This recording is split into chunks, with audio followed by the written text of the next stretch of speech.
अहमदनगर येथे खासदार निलेश लक्के यांच्या नेतृत्वाखाली तसेच महाविकास आघाडीच्या मार्गदर्शनाखाली पुकारलेल्या शेतकरी आंदोलनास मोठा प्रतिसाद मिळत आहे।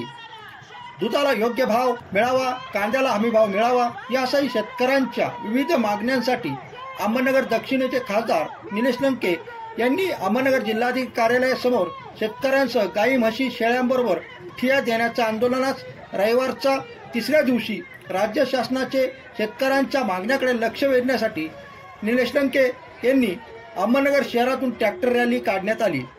ट्रॅक्टर रॅली जिल्हाधिकारी कार्यालय, Surabhi hospital, DSP office, state bank Chowk, Chandni Chowk, Babasaheb Ambedkar पुतळा, छत्रपती शिवाजी महाराज पुतळा या दोन्ही ठिकाणी पुष्पहार घालून tractor rally Tilak road, Nepti नाका, दिल्ली गेट, अप्पाहत्ती चौक, लाल टाकी मार्गे रॅलीचा समारोप झाला। नगर रिपोर्टर बाबा ढाकणे, अहमदनगर।